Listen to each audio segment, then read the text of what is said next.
Welcome to the Page One Podcast, a podcast featuring a variety of guests and thought leaders on topics ranging from digital marketing, sales channel strategies, influencer marketing, best-in-class product launches, and all the details about how to accelerate sales. Now, here's your host, Luke Peters. Thanks for joining us on the Page One Podcast. I'm your host, Luke Peters, CEO of Newer Appliances and retail brand Digital Strategy Agency.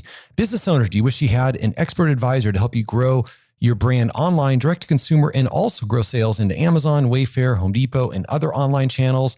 That's what I do. If you want to grow your digital sales, find me on LinkedIn or email me at luke@retailband.com. In this episode, you're going to learn from entrepreneur Malcolm Fontier on what he learned from a failed business and how he then designed a business built around his passions. Malcolm's industrial designer, environmentalist, and hands-on entrepreneur. As the founder of both Pakt and SeaHive, his work combines two of his passions, ultralight travel and tackling the problem of ocean plastic pollution. Malcolm, welcome to the Page One Podcast. Hey, Luke. Thanks for having me on your show. Awesome. Well, definitely excited to get into your story here. I think we just talked pre-show. I surf, and I know, oceans and pollution and plastics. It's an important problem to solve. So that's awesome that you're involved there.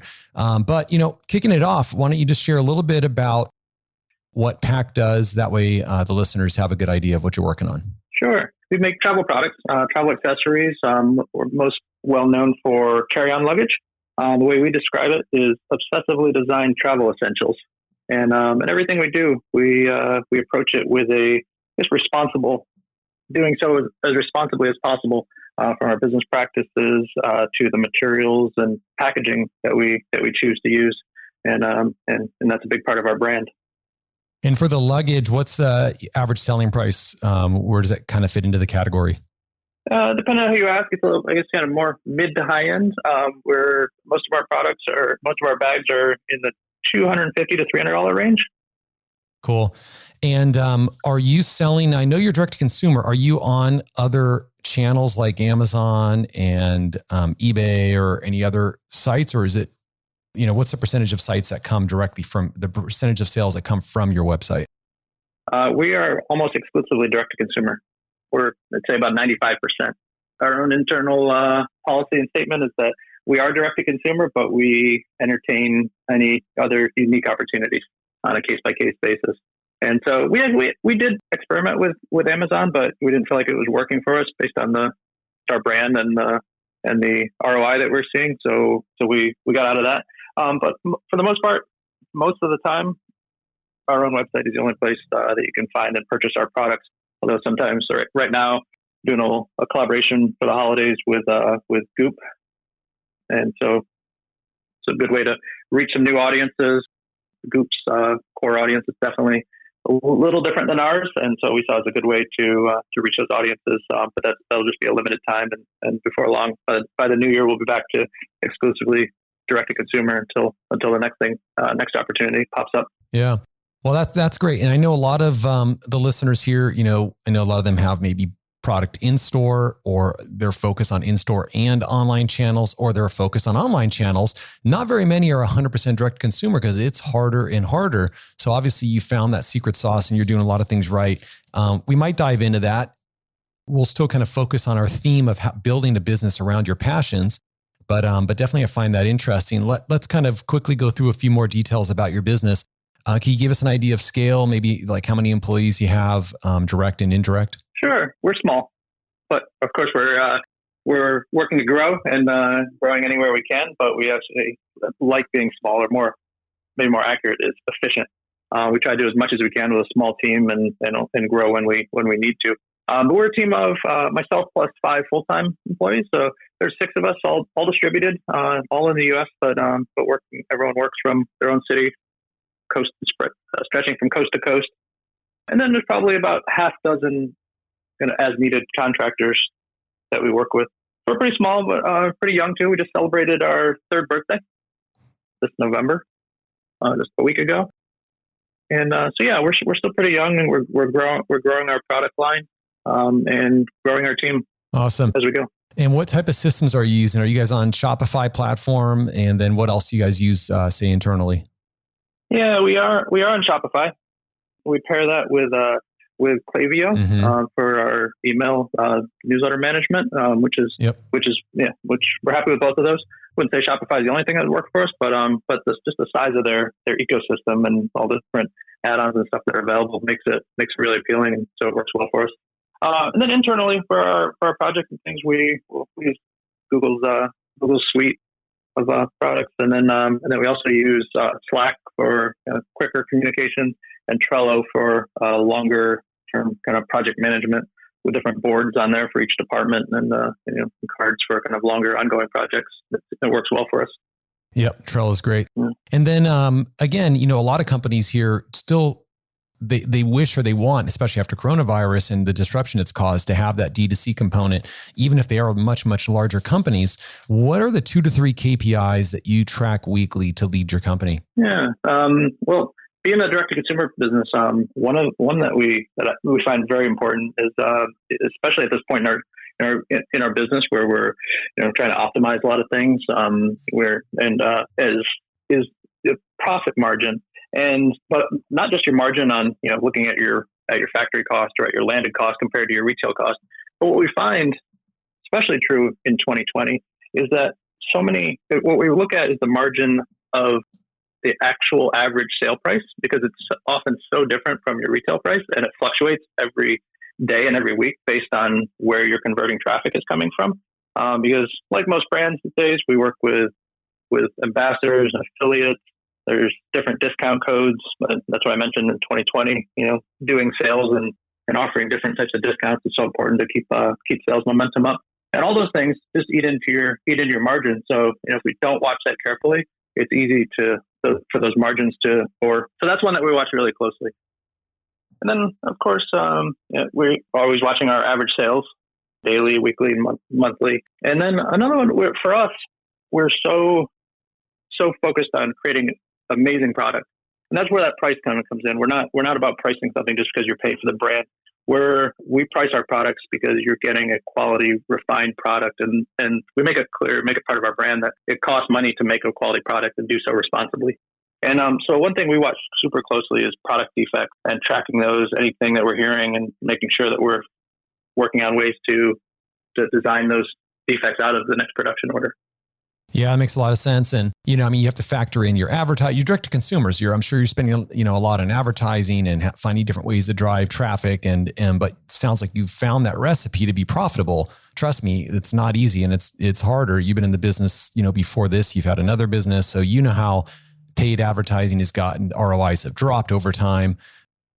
And so it's really hard to meet those profitability goals that any D2C company is going to have, especially selling a physical product, because your margins oftentimes can't be as high as, digital or SaaS types companies. So that's cool to kind of hear what you're looking at. Why don't we kind of dive in now to what you learned from a failed business and how you design a business around your passions. And like you stated, you have a lean company, and there could be a lot of listeners here that have really big companies. Some of them might wish they had a really lean company with some of the headaches that can come along with that. Why don't we start, back up 5 years or so? You launched a travel business that failed. Okay, why did that fail? And what did you learn, and how is Pakt different? Yeah, absolutely. We have to go back a little more than 5 years, but my wife, we weren't married at the time, but my now wife and I started a business way back in 2008, and already at that time there was this theme of trying to combine our interests. Our love for travel was something that originally brought us together. I had a lot of product development experience from 10 years of consulting at the time, and she had kind of a marketing and PR background, and that's where her interest lay. So we combined all those things, and we launched a line of travel accessories, and I think we had some great products, and we had the modest momentum. But it was a very different time. E-commerce and online marketing was still in its infancy at the time. And so because of it, or maybe we lacked a little foresight, but we did more of a traditional business model in that at the time we were doing trade shows and working with wholesalers and distributors, working with brick and mortar retail, And it was a tough business, and also a big part of it is that we didn't really enjoy the day-to-day activities. We felt like we spent way too much time traveling the country, going to trade shows, and so anytime you don't enjoy something, you're more likely to burn out on it. And after a few years of kind of felt like we were always kind of an uphill grind and only modest success, we really kind of burned out on it. So we decided to move on to other things and kind of wrapped up that business. One product that we had designed near the end of that business, which was just under my name, just decided to keep it simple. And I was the designer, so we called it Malcolm Fontier accessories line. One product from that line called a Getaway. It was a travel bag, a carry-on duffel. And we only sold a few hundred of them in that last year, right before wrapping up the business. And but just coincidentally, some guys that go by the name of the Minimalist happened to be two of the customers of that bag.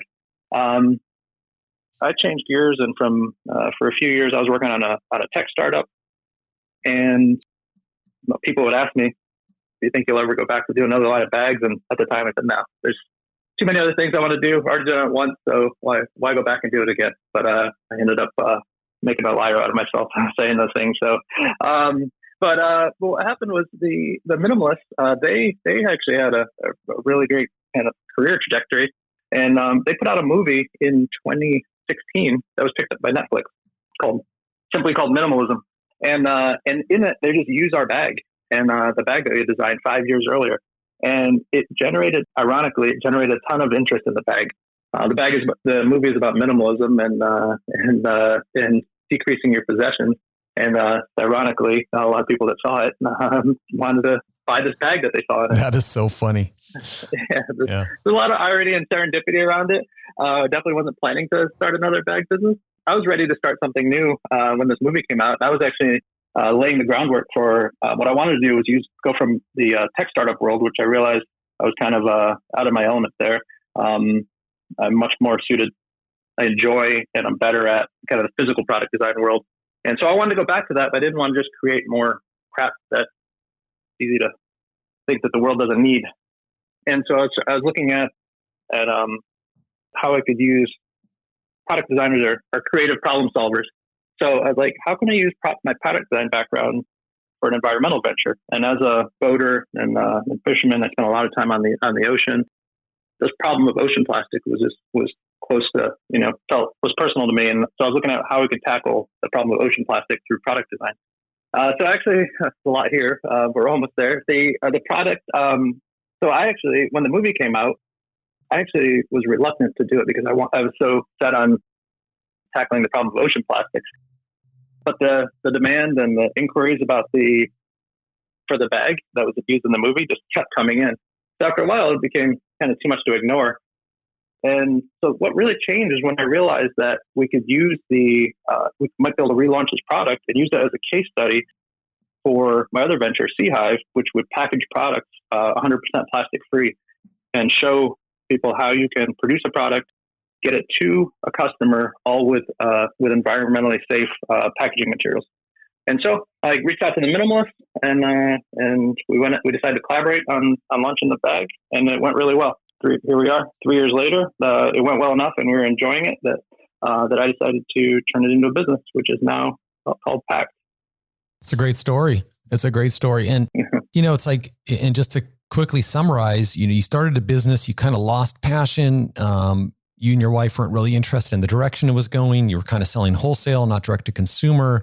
But then you found the right influencer, and that gave you some momentum. And momentum's always that, it's that thing that just slips through most people's hands. It's so hard to get and even define, but you got that momentum. And then it kind of aligned with, like you said, there's some serendipity, and aligned with you kind of wanting to get back into something. And that kind of nudged you that direction. And like you said, here you are. Why don't we talk about, we did talk a little bit about how the business is a reflection of your interest. Okay. You're a boater, you're on the ocean, you're fishing.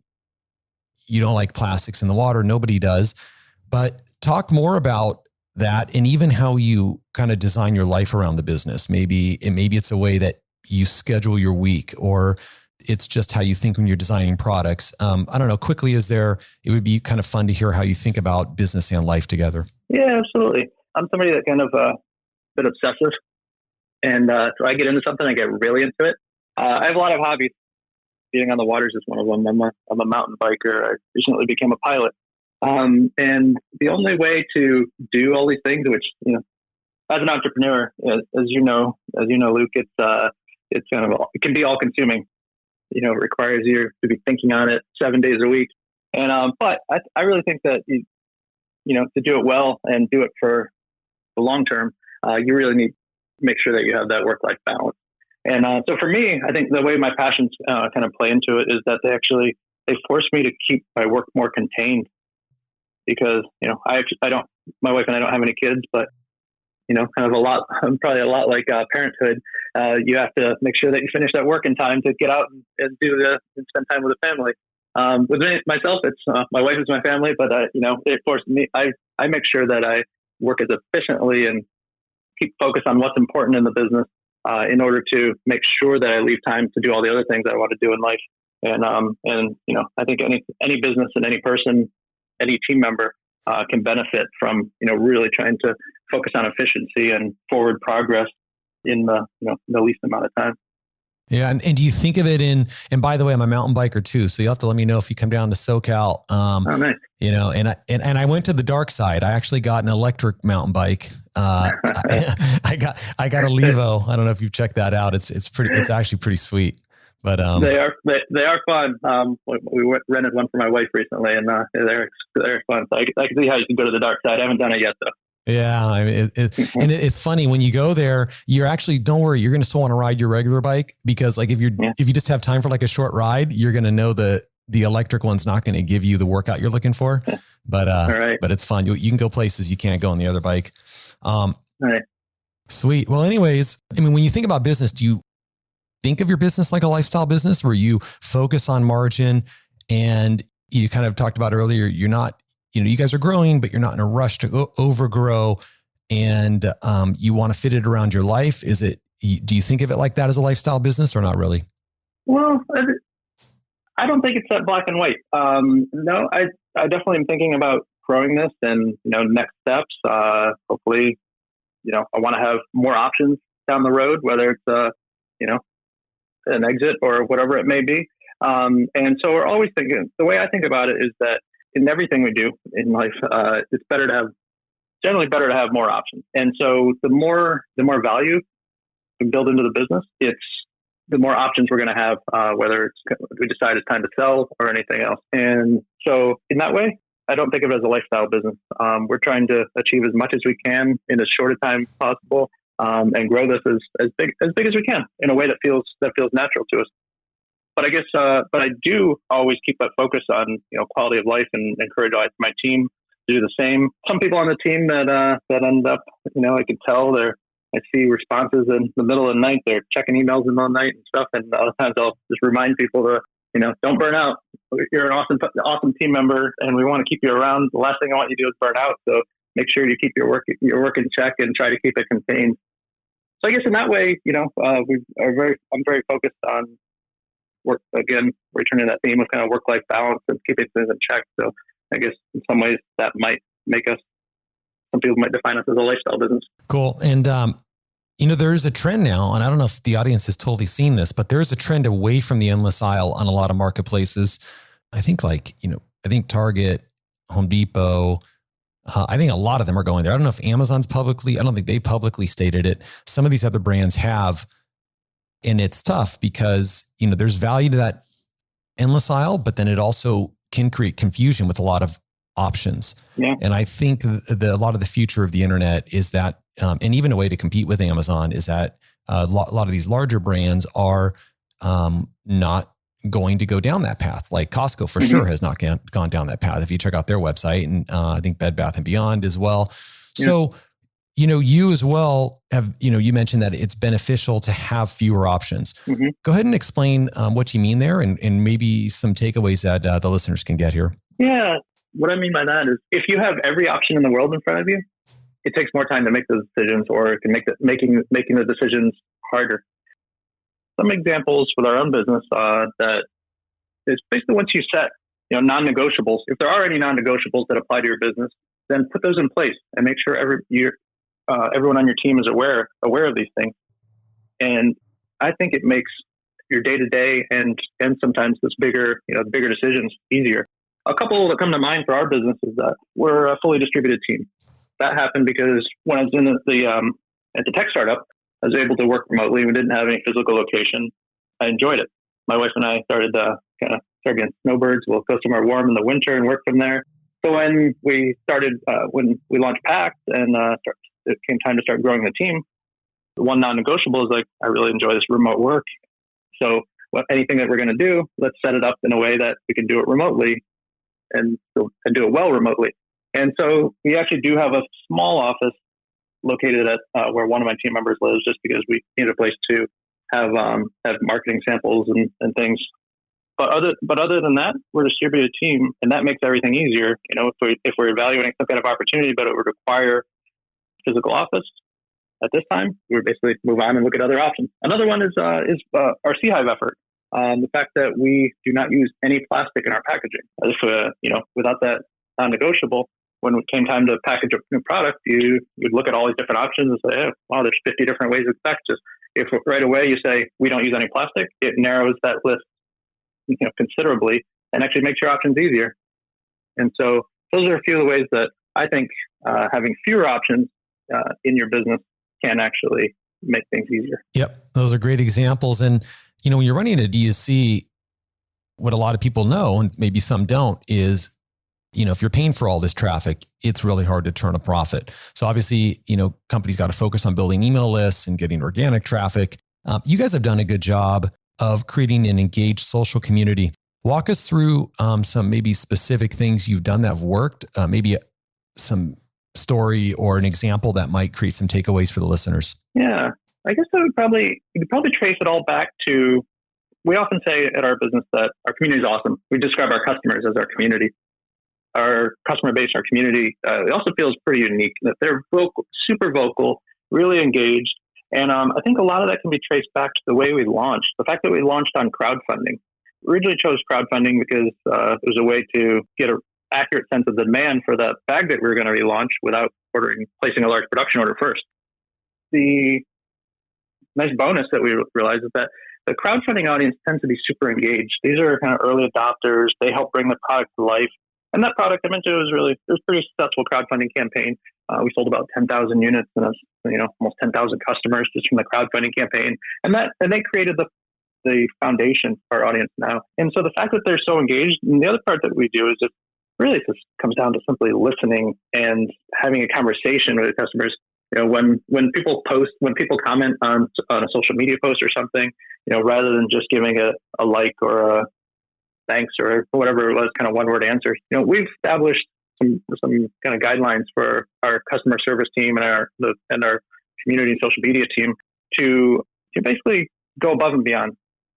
Take that extra 10 seconds to type a actual thoughtful response to people rather than just liking it or et cetera. And I think that really helps. People really feel like that our brand is one that they can be friends with. They contact our customer service and they know who they're talking to with their first name. I think all of those things, just making it feel more human, making your brand feel more human, go a long, long way toward kind of building that community and that conversation with your customer base. Now that was a big crowdfunding raise. 10,000 units is huge. Which channel did you guys run that on, and kind of what was the secret for success there? That one we did on, that was the relaunch bag that we worked with the Minimalist on, and we did that one exclusively on Indiegogo. Oh, nice.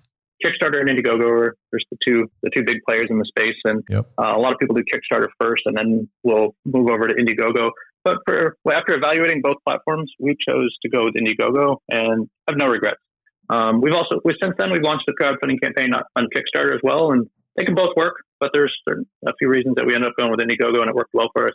I think one of the big ones is that you, especially with that product, that's the one that was the relaunch of the bag that was used in the movie, and we were collaborating with the Minimalist. We knew that we were going to be bringing a lot of our audience. We weren't relying on the platform itself for most of our exposure, which I actually advise almost anyone to do. If anyone's looking for advice on launching a crowdfunding platform, is to do everything you can to bring your own audience to the platform. But when you do that and someone's, you've caught someone's attention, they're clicking through a link or, going to going to your campaign. And it really doesn't matter which platform it's on. You already got their attention, and they're going to decide if they like it or not based on what they see on your page. That's so true. By the way, I have heard that same advice, and we've had a past expert who did an awesome launch on Kickstarter, and it's the same thing. It's a lot of work. You got to drive all your own traffic. You got to build it all yourself. And before we wrap it up here, quickly on your website. So, are you able to kind of break down? I don't know if you can do this off the top of your head, but just breaking down where the percentage of sales come from. Like if I'm looking at channels on a website, I might say you've got paid traffic. Okay, that's going to be all your Facebook, Google, and maybe other stuff you're paying. Then you have your affiliates, you got your email, you got your organic. There might be another channel in there, but those four might probably sum up to the majority of your sales. Mm-hmm. Are you able to kind of break that down? And the reason I ask is, everybody wants to have a successful direct-to-consumer brand like you, where they're not beholden to Amazon and everybody else, but they run into trouble because their paid component is too big. And oftentimes that one isn't profitable on sale number one. It would be great to hear that breakdown. And then maybe if you can share your reorder rate, because that obviously higher reorder rate, or if you're profitable on order number one. Yeah. We focus on being profitable on order number one. It's a little easy. Every product, every business is different, but we have, as we talked about, we have a little higher price point product. We're direct to consumer. Our retail to landed cost margins are often around somewhere in the 70s, around 75% as an average for our product. Yeah, and that's important right there. Yeah, there's a good amount of margin, so we focus on being profitable in the first one. But also, we're a young business and we're growing especially after coming off that successful initial product launch, we are trying to keep a good track record of only launching pretty successful products. So far, so good. We're actually a very small product line. We have 3 products right now, 3 main products. We have a couple accessories that go with each of those. But each of those has gone really well and generated a significant revenue for each of those. So we don't want to rush and just start cranking out products and slapping our brand on them. We want to make sure, do our homework and make sure we get it right each time. And so our product reorder number is actually is pretty low. I actually don't have any number. I would share, but I don't have any numbers off the top of my head that would state with confidence that they're fully accurate. But because of the fact that we only have a couple of products, and each one is kind of different, we have a travel coffee maker, a travel coffee making kit, and then there's a couple different travel bags. Each one kind of appeals to a different customer. And so, of course, there are some people that order all of our products and stuff, but for the most part, one of them is going to resonate with a customer. And so the reorder potential is not necessarily there. But as far as product breakdown go, we, believe it or not, our first year, we did almost no advertising, but we were very closely aligned with the Minimalists as our influencer kind of partners, and we reached a lot of people that way with almost zero advertising. Now our advertising traffic and conversions are probably generally vary somewhere between 30 and 45% of our conversions, but it's something that we're working to diversify. Affiliates work, but they're not making up they're at most any given month they're making 10 to 15% of our sales, and so we're working to grow that and offset some of the paid advertising, and then the others are organic and some media coverage, PR, and stuff that we get, and then our own community, which always accounts for a good amount of our sales. That's awesome. I love numbers. So thanks for giving us that breakdown. 30 to 45% paid, 10 to 15 affiliate, and then a significant portion your own community. I'm assuming that means a lot of email sales right there. Yeah, when you say community, we're talking email. Yeah, email and social media. Yeah. And, but I'll tell you what, the main thing, the biggest nugget there was 75% gross margins. And, in sports, like in basketball, they'll say you can't teach height. And I was joking around with my company, earlier this year saying you can't teach gross margins, or another one is like in football or any sport, you'll say, winning solves everything. Well, gross margins solve everything. So when you're 75% gross margins, it pretty much, that's an awesome place and a testament to the brand you built, right? Because you don't get there with a product that's not working and a brand that's not resonating. So you're doing a lot of things right to be able to command that, and obviously to design and product quality or intangibles that are going into that. So you're not making a commodity here. Yeah. For listeners out there, circle back to something you and I talked about early on in this conversation, and that's about you asked about the KPIs, that product margin. So even though you have, especially this year, we just found that if you're not running some kind of sale, it's hard to compete during this COVID economy. And so if you're offering 20% off, and then an affiliate might get 15% cut or something, it's easy. That 75% margin can get eaten up really quickly. So oh, for sure. Yeah. Well, you're not ending with that. Everybody, we all wish we were, right? That's exactly. The starting number. Unless you're the entrepreneur or running the financials, a lot of people don't actually understand how that kind of walking that whole journey. Sure. Listen, that's awesome. Why don't we finish with, would love to get your advice for young entrepreneurs. You've been through this a couple times. What are a couple things that they should focus on, maybe specifically their first year? Yeah, I guess what I'd say is whatever business you're going to pursue, make sure that the core business activity really aligns with your strength and your interests. Because if you don't like what you do, you're not going to be that good at it, and vice versa. And that's so important because you're going to have to do this for a while. And that's one thing that became clear between my first bag business and this new one. When the core business was trade shows and stuff, I didn't like it. We burned out on it. This is different. I really enjoy the direct to consumer world and building a brand that way. So it makes a huge difference. The other, once you've found on day one or, very soon after, you need to start working on making sure you have product market fit. And as soon as you have that, I think it's so important to start kind of optimizing and building systems immediately. For me, I think I'm a big believer in that there's a huge difference between busy and productive. We can all sit down for 8 hours every day or however long and, respond to messages, respond to emails, and at the end say, all right, I worked all day. That's true. But did you actually move the ball forward and, get closer to achieving your, whatever goals you've set out for the month, quarter, and year? And a lot of times, if you're just busy, you can't. And so I think optimizing and part of that includes like just looking at what you can possibly outsource or what you're going to hire for when you make your first hire. If you're really a solo entrepreneur, of course you start thinking about that first hire. That's all part of the optimization. But I think the goal in that should be to free up your own time so that you can start looking at the bigger picture rather than just being get ahead of things and start steering the ship rather than just responding and being reactive, which is way too easy to do. Well, I love that quote right there. I love that. You should put that on a shirt. There's a big difference between being busy and productive. And it's so true. This is why, task lists can be good, but not if they're full of things that aren't important. And I think, as an entrepreneur, you've been able to figure that out. And it's, to me, one of the biggest things that separates the high performers from those that don't get there is, high performers really know what to work on and what to say no to. And when they work on things, what to really, really focus on, and to get that excellent result. So I love that quote. Yeah. And, listen, really enjoyed having you on the Page One podcast today. How can listeners find you, learn more about you?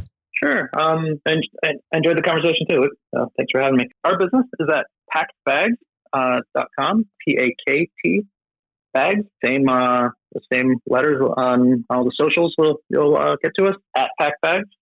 And then personally, I have my own site. I do some blogging there on business and business thinking and other things. And that's just my full name.com. That's MalcolmFontier.com. Awesome. And we'll have that all in the show notes. Thanks again, Malcolm. And I hope all the listeners enjoyed the interview today. Truly appreciate your reviews on iTunes and hope you all join us for the next interview. Take care. Thanks, Luke. Take care. Thanks for listening to the Page One podcast with Luke Peters. If you enjoyed this episode, please help us out by leaving us a rating on iTunes. Want to double your online sales? Check out www.retailband.com. And don't forget to join us next week with our next amazing guest.